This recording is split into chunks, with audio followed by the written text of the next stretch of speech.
नमस्कार दोस्तों, स्वागत है आप सभी का ऑनलाइन डफो स्टडी यूट्यूब चैनल पे। इस वीडियो में हम बात करेंगे बड़ी अपडेट के बारे में जो कि संबंधित है उत्तर प्रदेश में नई प्राथमिक शिक्षक भर्ती को लेकर। इसके अलावा अगर बात की जाए एक और बड़ी अपडेट के बारे में जो कि संबंधित है उत्तर प्रदेश की चुनावी आचार संहिता को लेकर। जैसा कि आप सभी को जानकारी इस चैनल के माध्यम से लगातार दी गई थी, तो सारी जानकारी मैं आप सभी को देने वाला हूँ। उससे पहले जिन छात्रों ने अभी तक इस वीडियो को लाइक नहीं किया, वीडियो को लाइक कर दें, साथ ही शेयर कर दें और चैनल को सब्सक्राइब करना बिल्कुल ना भूलें, जिससे कि आपको इसी प्रकार की ऑथेंटिक और सटीक जानकारियां सबसे पहले मिलती रहें। तो चलिए दोस्तों, वीडियो शुरू करते हैं। जैसा कि आप सभी जानते हैं कि उत्तर प्रदेश के अंदर बहुत जल्द चुनाव होने वाले हैं और मैंने पिछले वीडियो के माध्यम से आप सभी को जानकारी भी दी थी कि बहुत जल्द उत्तर प्रदेश के अंदर घोषणा देखने के लिए मिलेगी, जो कि लगभग 3:30 बजे के आसपास कर दी जाएगी। ऐसे में चुनाव आयोग की तरफ से जो घोषणा है वो कर दी गई है। साथ ही अगर बात की जाए उत्तर प्रदेश के अंदर तत्काल प्रभाव से चुनावी आचार संहिता भी लागू हो गई है। हालांकि कई छात्रों के मन में इस मुद्दे को लेकर सवाल थे कि चुनावी आचार संहिता लागू हो जाने के बाद क्या भर्तियों के विज्ञापन जारी होंगे या नहीं होंगे, या फिर अगर बात की जाए एडेड जूनियर शिक्षक भर्ती के बारे में, क्योंकि लगातार अभ्यर्थी एडेड जूनियर को लेकर भी परेशान थे, 6800 की नियुक्ति को लेकर भी परेशान थे। मैं एक एक करके सबकी जानकारी आप सभी को दूंगा, क्या हो सकता है, क्या संभव चीजें हैं। लेकिन उससे पहले मैं आप सभी को यहाँ पे कुछ चीजें दिखाना अवश्य चाहूंगा।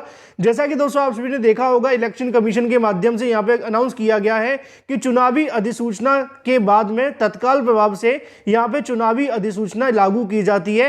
आसान भाषा में कहा जाए तो यहाँ पे भी आप सभी को देखने के लिए मिलेगा कि चुनावी अधिसूचना तत्काल प्रभाव से लागू होती है। ये सभी राज्यों के अंदर लागू होगी। जैसा कि आप सभी देख पाए कि टोटल 5 राज्यों के अंदर उत्तर प्रदेश, पंजाब, गोवा या फिर और भी जो तमाम राज्य हैं, लेकिन हमें जो काम है वो फिलहाल उत्तर प्रदेश से है। तो सभी 5 राज्यों के अंदर चुनावी आचार संहिता लागू कर दी गई है।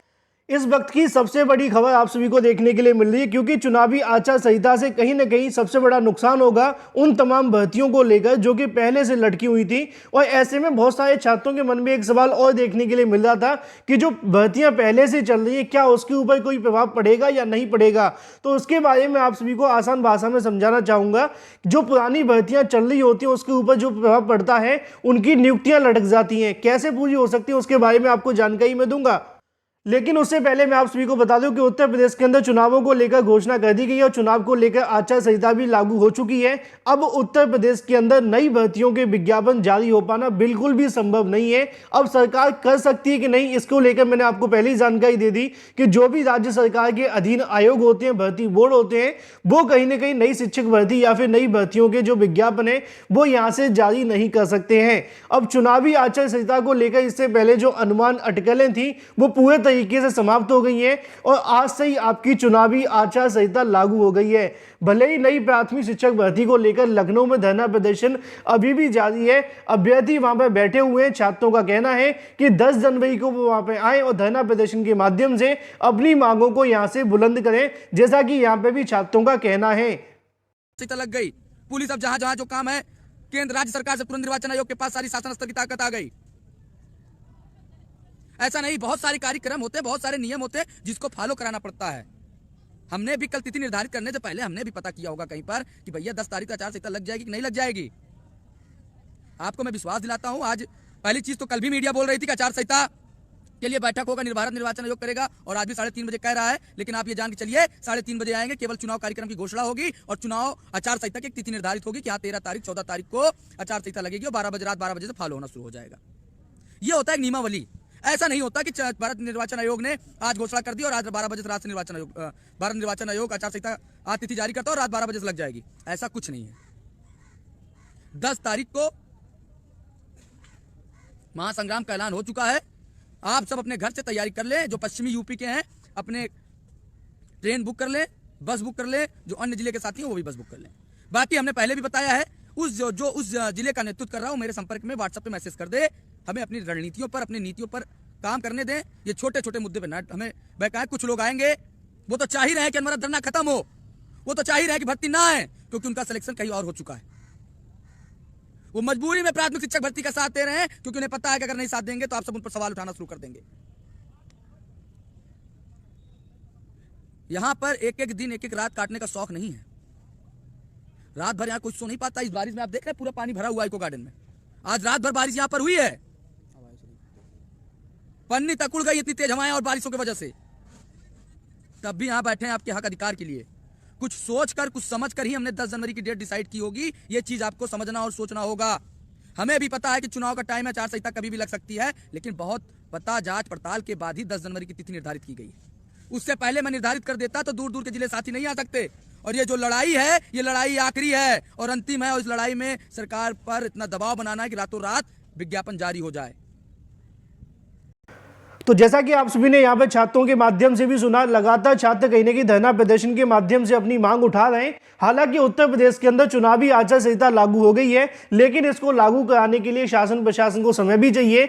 दूसरी तरफ आप जानते हैं कि नई प्राथमिक शिक्षक भर्ती के विज्ञापन को लेकर जो उम्मीदें देखने के लिए मिली थी कि सरकार की तरफ से जल्दी नई प्राथमिक शिक्षक भर्ती का विज्ञापन जारी कर दिया जाएगा, अब उसको लेकर थोड़ी समस्याएं आप सभी के सामने आ चुकी हैं, क्योंकि चुनावी आचार संहिता पूरे तरीके से लागू कर दी गई है। अब जो भी राज्य सरकार के कर्मचारी होंगे वो यहाँ पे कहीं ना कहीं चुनाव आयोग के एजेंट के रूप में काम करेंगे। इससे पहले कहीं ना कहीं राज्य सरकार इनके ऊपर काम चलाती थी, लेकिन अब ऐसा नहीं होगा। तो यही फर्क पड़ जाता है चुनावी आचार संहिता लागू हो जाने की वजह से। ऐसे में दावे तो बहुत सारे किए गए थे कि जल्दी 97,000 या फिर 17,000 जो भी नई शिक्षक भर्ती आने वाली थी उसका विज्ञापन जारी होगा, लेकिन अभी तक वो भी देखने के लिए नहीं मिला। अब भर्ती आएगी कि नहीं, यह भी एक बहुत बड़ा सवाल है अपने आप में। लेकिन फिलहाल की सबसे बड़ी अपडेट यही है कि उत्तर प्रदेश के अंदर चुनावी आचार संहिता पूरे तरीके से लागू कर दी गई है। लेकिन एक बात आप सभी को याद रखनी है कि 97,000 या फिर 51,000 प्लस 70,000 शिक्षक भर्ती के विज्ञापन को लेकर अभी भी छात्र धरना प्रदर्शन कर रहे हैं। जो भी संबंधित अभ्यर्थी हैं बड़ी संख्या के अंदर लखनऊ में पहुंचे हैं, जिससे कि आपको बेनिफिट मिले। ये तो बात हो जाती है दोस्तों 51,000 और साथ में 70,000 के बारे में। लेकिन हम बात करते हैं थोड़ी सी एडेड जूनियर शिक्षक भर्ती को लेकर, क्योंकि एडेड जूनियर शिक्षक भर्ती का भी इंतजार काफी लंबे समय से अभ्यर्थी कर रहे थे। जैसे जैसे जानकारी मिली कि 30 तारीख के बाद आपकी प्रक्रिया शुरू हो जाएगी, लेकिन ऐसा भी नहीं हो पाया। बाद में जानकारी मिली कि शिक्षा निदेशालय का कहना है कि उनके पास यहां पे कहीं ना कहीं जो आपका परिणाम है वो नहीं भेजा गया। अभ्यर्थी पीएनबी के सामने धरना प्रदर्शन भी कर रहे हैं। लेकिन अब ऐसे में चुनावी आचार संहिता लागू हो जाने से एडेड जूनियर भर्ती पर क्या प्रभाव यहां से पड़ेगा, तो आसान भाषा में बताना चाहूं तो एडेड जूनियर शिक्षक भर्ती को लेकर सबसे बड़ा नुकसान यह होगा कि आपकी जो प्रक्रिया चलनी होगी वो तो यहां से शुरू हो जाएगी। आपको यहां से आवेदन लिए जा सकते हैं, एनआईसी के माध्यम से आपकी कार्यवाही को आगे बढ़ाया जा सकता है। लेकिन आपको जो नियुक्ति पत्र देने का कार्य होगा उसके लिए जो परमिशन मांगनी होगी प्रदेश सरकार को चुनाव आयोग से। अगर चुनाव आयोग आपकी परमिशन देता है तभी आपको यहां से जो नियुक्ति है वो देखने के लिए मिलेगी। सेम अगर बात की जाए 6,800 की नियुक्ति के बारे में, जो कि 69,000 के अभ्यर्थी थे, यहां पे 6,800 सीटें नहीं जोड़ी गई थी, लेकिन अभी तक इनका जिला आवंटन भी नहीं हुआ था।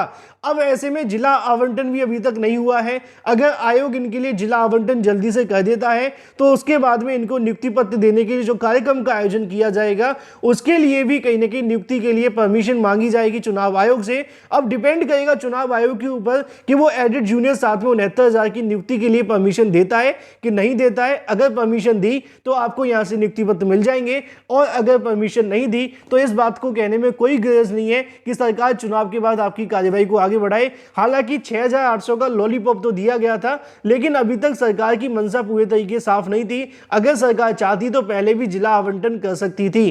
फिलहाल चुनावी आचार संहिता पूरे तरीके से लागू कर दी गई है। 97,000 नई शिक्षक भर्ती को लेकर या फिर एडेड जूनियर या फिर अगर बात की जाए 6,800 की नियुक्ति के बारे में सारी की सारी प्रक्रिया धरी की धरी रह गई है अभी तक। अब आगे क्या होगा, क्या चुनावी आचार संहिता के बीच में विज्ञापन जारी होंगे, और भी बहुत सारे सवाल आप सभी के मन में हैं, जिनकी जानकारी आप सभी को इस चैनल के माध्यम से दे दी जाएगी। वीडियो को लाइक कर दें, साथ ही शेयर कर दें और चैनल को सब्सक्राइब करना बिल्कुल ना भूलें।